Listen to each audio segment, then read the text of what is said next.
সুপ্রিয় শিক্ষার্থী, আসসালামু আলাইকুম। আরিফস একাডেমির পক্ষ থেকে তোমাদেরকে জানাই শুভেচ্ছা। আশা করি তোমরা ভালো আছো এবং সুস্থ আছো। তো আজকে আমি তোমাদের গণিত বইয়ের পৃষ্ঠা নম্বর ৮০ এর ৫, ৬ এবং ৭ নম্বর, ঠিক আছে? তো এই ৩টি অঙ্ক করলে আমাদের এই অধ্যায়টা শেষ হয়ে যাবে, ঠিক আছে?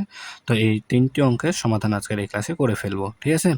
তাহলে চলো শুরু করা যাক। তো প্রথমে আমরা ৫ নম্বরটা সমাধান করি। তো দেখো ৫ নম্বর বলছে যে কি, আমিনা এক প্যাকেট বেলুন কিনলো, ঠিক আছে? আমিনা ১ প্যাকেট বেলুন কিনলো। সেখান থেকে ২০টি বেলুন নিজের জন্য রেখে অবশিষ্ট বেলুন ১২ জন বন্ধুকে সমানভাবে ভাগ করে দিলে প্রত্যেকে ১০টি বেলুন পেল, ঠিক আছে? তাহলে দেখো ২০টি বেলুন নিজের জন্য রেখেছে। ১ প্যাকেট বেলুন কিনেছে, কেনার পরে ২০টি বেলুন নিজের জন্য রেখেছে। রাখার পরে যে কয়টা বেলুন অবশিষ্ট অর্থাৎ বাকি ছিল সেগুলো তার ১২ জন বন্ধুকে, ঠিক আছে? তার ১২ জন বন্ধুকে সমান ভাগে ভাগ করে দিয়েছে।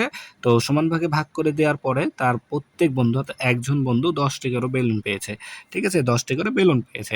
তো প্যাকেটে এখন প্রশ্ন হচ্ছে আমাদের প্যাকেটে কয়টি বেলুন ছিল, ঠিক আছে? একেবারে সহজ অঙ্ক। তো দেখো প্রথমে আমরা কি করব, তার ১২ জন বন্ধু কয়টি বেলুন পেয়েছে মোট সেটা আগে বের করে ফেলবো, ঠিক আছে?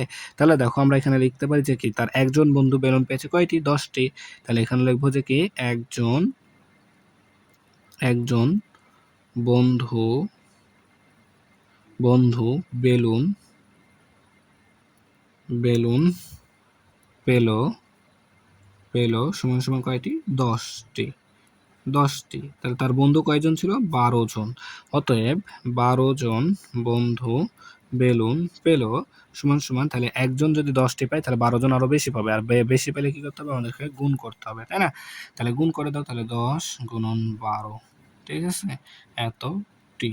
তাহলে গুণ করলে হবে ১২০টি। তাহলে এই ১২০টি বেলুন তার ১২ জন বন্ধু পেয়েছে, ঠিক আছে? তাহলে ১২০টি বেলুন তার বন্ধুগুলোকে পেয়েছে। এখন এই প্যাকেটে যা ছিল তার থেকে ২০টি কিন্তু সে নিজেও তার জন্য রেখেছিল। তাহলে এই ২০টি যদি এখন আমরা এই ১২০ এর সাথে যোগ করে দিয়ে দিই, তাহলে কিন্তু আমাদের প্যাকেটে কয়টি বেলুন ছিল বের হয়ে চলে আসবে, তাই না? তাহলে এখন আমরা লিখবো যে কি, তো এই প্যাকেটে বেলুন ছিল, তাহলে সমান সমান ১২০ যোগ ২০ টি, ঠিক আছে?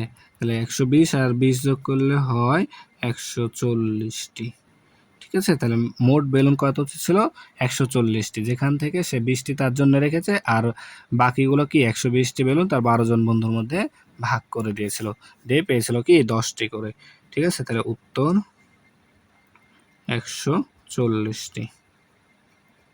তাহলে দেখো এবার ৬ নাম্বার। তো ৬ নাম্বার বলছে, মনির সাহেব ৮,০০০ টাকা নিয়ে বাজারে গেলেন, ঠিক আছে? তাহলে মনির সাহেব ৮,০০০ টাকা নিয়ে বাজারে গেলেন। মুদি দোকান থেকে ৩,৭৫০ টাকা, ঠিক আছে? ৩,৭৫০ টাকার বাজার করে অবশিষ্ট টাকা দিয়ে প্রতি কেজি ৮৫০ টাকা দরে মাংস কিনলেন। তিনি কত কেজি মাংস কিনলেন? তাহলে দেখো এখানে মূলত মনির সাহেব বাজারে নিয়ে গেছে ৮,০০০ টাকা, ঠিক আছে? ৮,০০০ টাকা নিয়ে যাওয়ার পরে তিনি মুদি দোকান থেকে বাজার করেছে ৩,৭৫০ টাকা, ঠিক আছে? তাহলে ৮,০০০ টাকা নিয়ে গেছে আর ৩,৭৫০ টাকার বাজার করেছে। এরপরে যে টাকাটা অবশিষ্ট অর্থাৎ বাকি ছিল সেই টাকা দিয়ে কি গরুর মাংস, ধরো এখানে যেহেতু গরুর নাম বলা নাই যে কিসের মাংস কিনেছে, তো ধরো গরুর মাংস কিনেছে, ঠিক আছে? বাকি টাকা দিয়ে কত টাকা কেজি, ১ কেজির দাম হচ্ছে ৮৫০ টাকা। তাহলে তিনি বাকি টাকা যে আছে ওই টাকায় কত কেজি মাংস কিনেছে সেটা আমাদেরকে বের করে ফেলতে হবে এখন, ঠিক আছে? তাহলে দেখো আমরা এটা প্রথমে কি করতে হবে, বিয়োগ করতে হবে, ঠিক আছে? তাহলে মনির সাহেব লিখবো কি, মনির সাহেব বাজারে নিয়ে গেলেন সমান সমান ৮,০০০ টাকা। ৮,০০০ টাকা তিনি বাজারে নিয়ে গেছেন, ঠিক আছে? আচ্ছা, মুদি দোকান থেকে বাজার করেছেন। তাহলে মনির সাহেব মুদি দোকান থেকে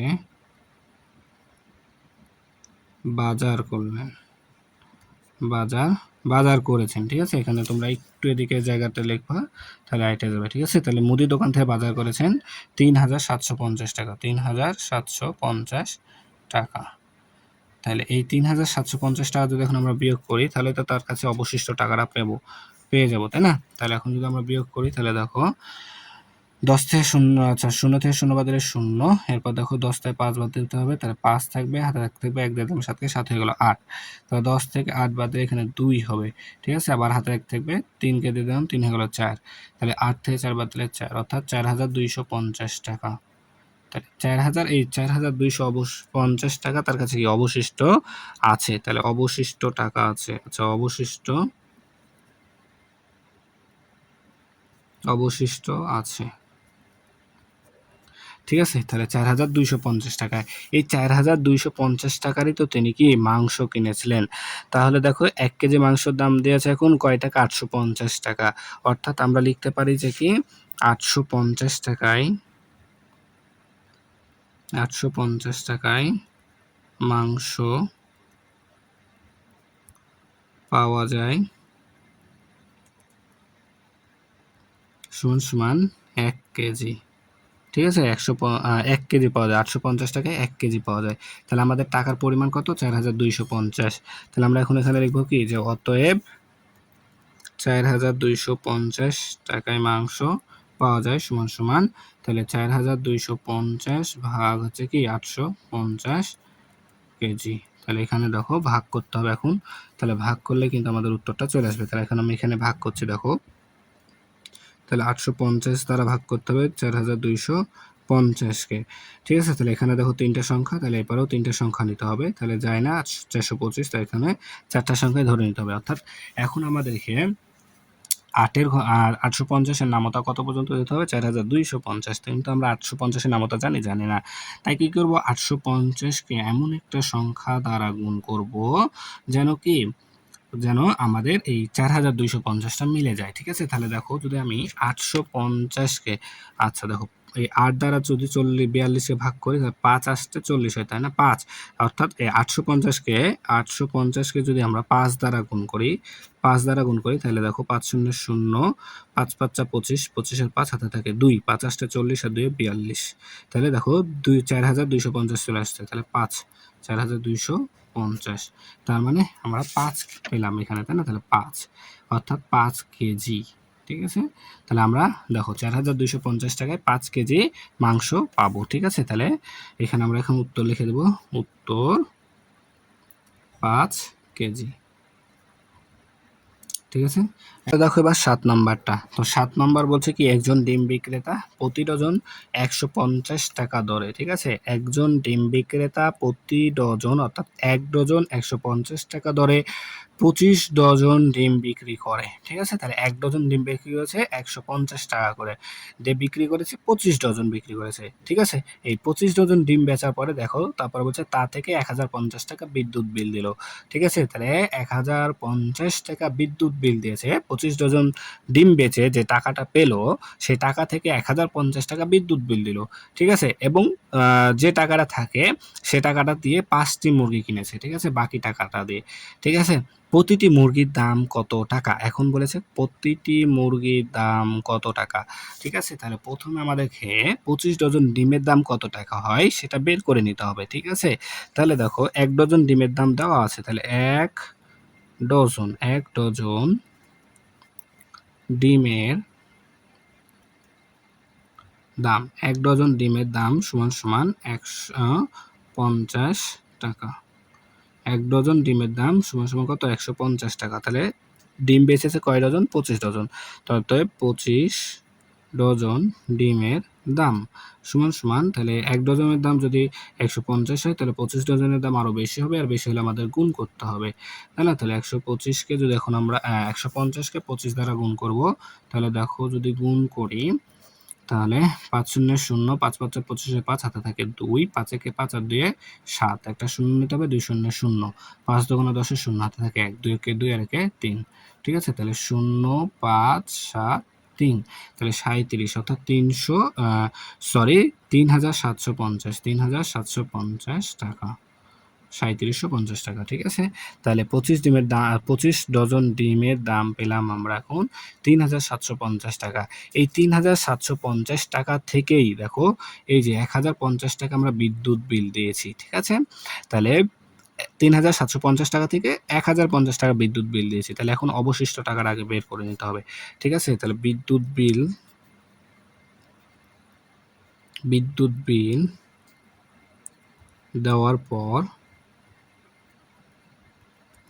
অবশিষ্ট অর্থাৎ বিয়োগ করতে হবে। ঠিক আছে? অবশিষ্ট থাকে সমান তাহলে ৩,৭৫০ বিয়োগ ১,০৫০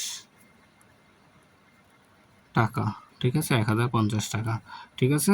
তাহলে এখন যদি আমরা বিয়োগ করি তাহলে দেখো ০ থেকে ০ বাদ দিলে ০, ৫ থেকে ৫ বাদ দিলে ০, ঠিক আছে? ৭ থেকে ০ বাদ দিলে তাহলে এখানে যদি আমরা ৭ থেকে ০ বাদ দিই তাহলে ৭ থাকবে, ৩ থেকে ১ বাদ দিলে ২ থাকবে, তাহলে ২৭০০ টাকা অর্থাৎ ২,৭০০ টাকা। ঠিক আছে? তাহলে এই মানে ২,৭০০ টাকা কি আমাদের অবশিষ্ট হচ্ছে। এই অবশিষ্ট টাকা দিয়ে তো আমরা ৫টি মুরগি কিনেছি, তাই না? অর্থাৎ ৫টি মুরগির দাম আমাদের হচ্ছে ২,৭০০ টাকা। ঠিক আছে? তাহলে এখন একটির দাম বের করতে হবে। তাহলে আমরা এখন লিখব কি যে ৫টি মুরগির দাম ২৭০০ টাকা, তাই না? অবশিষ্ট টাকাটা যেহেতু মুরগি কিনেছি তাহলে এখন আমরা লিখব যে ৫টি মুরগির দাম ২,৭০০ টাকা। তাহলে ৫টি মুরগির দাম ২,৭০০ টাকা হলে একটির দাম কি কম হবে, আর কম হলে আমাদেরকে কি করতে হবে ভাগ করতে হবে। তাহলে ২,৭০০ ভাগ ৫ টাকা। ঠিক আছে? তাহলে এখন যদি আমরা এটাকে ভাগ করি ২৭০০কে অর্থাৎ ২,৭০০কে ৫ দ্বারা ভাগ করি, দেখো তাহলে ৫ দ্বারা ২,৭০০কে ভাগ করতে হবে। তাহলে প্রথমে যাবে ৫ বার, ৫ ৫ ২৫ যাবে, তাহলে বিয়োগ করলে ৭ থেকে ৫ বাদ দিলে ২ আর এই ০ নেমে গেল, তারপর ৪ ৫ ২০ শূন্য নেমে গেল, তাহলে এই ০ এখানে নেমে যাবে, ভাগ যায় না, তাহলে ৫ শূন্য ০ বিয়োগ করলে ০ অর্থাৎ ৫৪০ টাকা। ৫৪০ টাকা। তাহলে একটি মুরগির দাম আমাদের আসলে কত টাকা? ৫৪০ টাকা। উত্তর ৫৪০ টাকা। ঠিক আছে? তাহলে আশা করি অঙ্কগুলো বুঝতে পেরেছো। ঠিক আছে? তাহলে আমাদের এই অধ্যায়টাও শেষ হয়ে গেল। ঠিক আছে? এর পরবর্তীতে আমরা নতুন অধ্যায় শুরু করব। ঠিক আছে? তাহলে আজকে এই পর্যন্তই। ভিডিওটি ভালো লাগলে অবশ্যই লাইক, কমেন্ট, শেয়ার করতে ভুলবেন এবং পরবর্তী ভিডিও সবার আগে পেতে আমাদের চ্যানেলটি সাবস্ক্রাইব করে রাখো। আল্লাহ হাফেজ। আসসালামু আলাইকুম ওয়া রাহমাতুল্লাহ।